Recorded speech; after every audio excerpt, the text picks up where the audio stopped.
Hello everybody, I'm Kyle Hunt, founder of Hunt Fitness, ISSA certified personal trainer.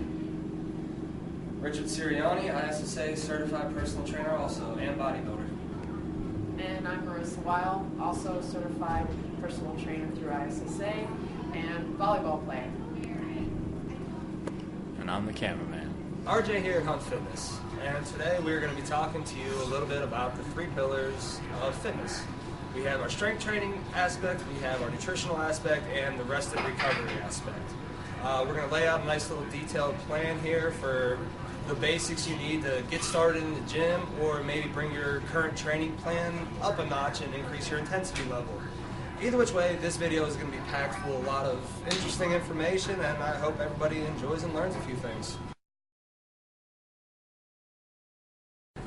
Well, here we are, the first aspect of the 3 pillars of fitness with the strength training component. Strength training for anybody, whether you're a golfer, just into doing yoga, riding, triathlons, or just for your general health and fitness, is the greatest tool that you can add into any workout plan that you use. Today we're going to cover just some basic compound movements that are great to use in any workout plan. They represent the basic movements of everyday life. After that, we're going to go into the splits and muscle groups that we will cover and how you will break down workouts. And finally, we will talk about intensity principles, or the general principles of strength training. And finally, we will talk about some spotting, and we'll kill a few myths too along the ways.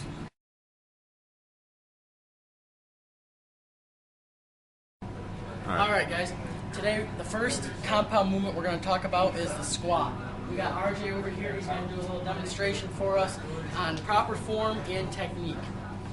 So as RJ unracks the bar, he's going to walk out. He's got his foot placement a little bit wider than shoulder width, toes slightly pointed out for comfort. Now when he gets down, watch how his knees don't go that far over front of his toes. If you come over to the side here, we'll show how he's going slightly below parallel to bring in both the quads and hamstrings, full development there. Nice, slow, and controlled. Another thing that a lot of people don't think about when they're doing the squat is bar placement. Look how it's on his trap. It's not on his neck, it's on his lower traps.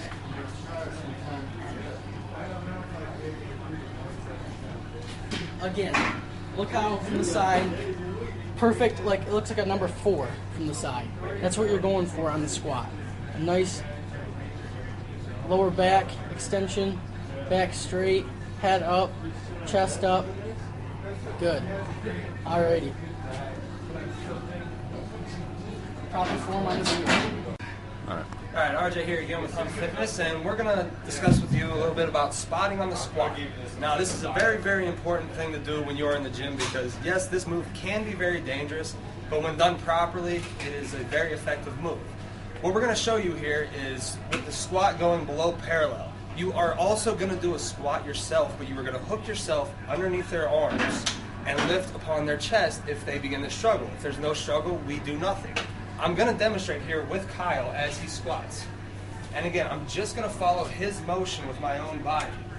Now, funny as it may seem, you're going to be very up close and tight, arms right underneath. You lower yourself with them, and then you're going to raise yourself right back up. Should Kyle struggle, then you're going to engage his chest and help lift him. And this here is how you squat with a squat. Coach Hill, this is for you. Alright guys, the second compound movement we're going to go over today is the deadlift. We got RJ once again over here going to demonstrate that for us. As he gets in position here, he's going to take the over-under grip. He can use straps, but we're just going to go raw today. Like I said, the over-under, he's over or underneath with his right hand, over top with his left hand. He has his feet a little bit wider than shoulder width. His back is straight, chest is up, looking forward. Well, let's watch his execution here. As his hips are low, as he drives through with his hamstrings, perfect lockout, top, keeps the bar real close to his body, bringing it, sliding it up his leg, chest is up the whole time, nice and controlled, driving through his legs, back straight the whole time. That's the deadlift.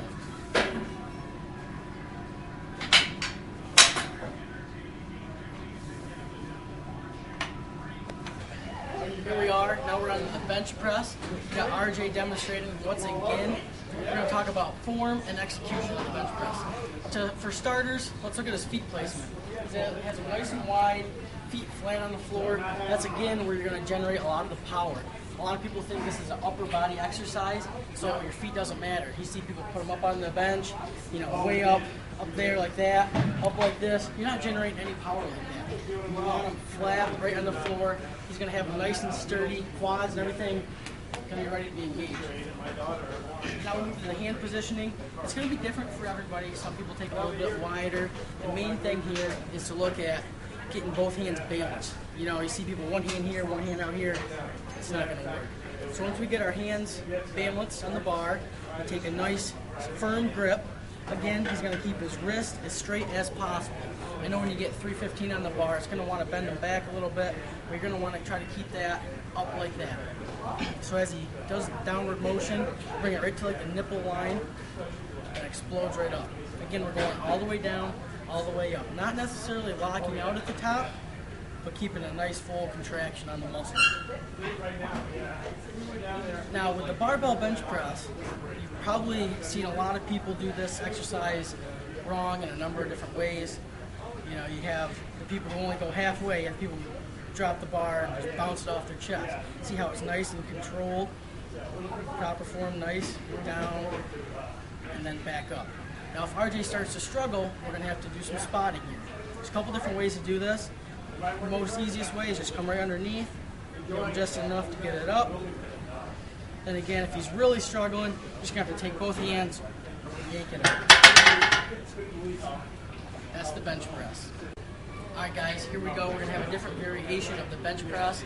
We're going to use dumbbells this time. Just basically going to show you guys that the barbell is not the only way to do a bench press. The dumbbells are just as effective, if not more effective and safer. Puts more emphasis on your chest, less on your front delt. So the first, you're going to start out with the dumbbells on your knees, and then the correct way is to rock them back. Nice control. Rock them back. Sometimes when you get them back, you're going to need help on the first one. It's going to come right under here, help them explode up. When we get to talking about spotting, it's going to be the same idea. Again, feet flat on the floor. Going to get a lot of explosion out of his legs. Nice and slow negative, explode up to the top. Form is very similar to the barbell, just with dumbbells. Now when RJ starts to struggle, you don't have a bar to help. You just have to come up here, underneath his elbows, that's one way. The other way is on the wrist. I prefer the elbow variation, but both ways help. Dumbbell bench press.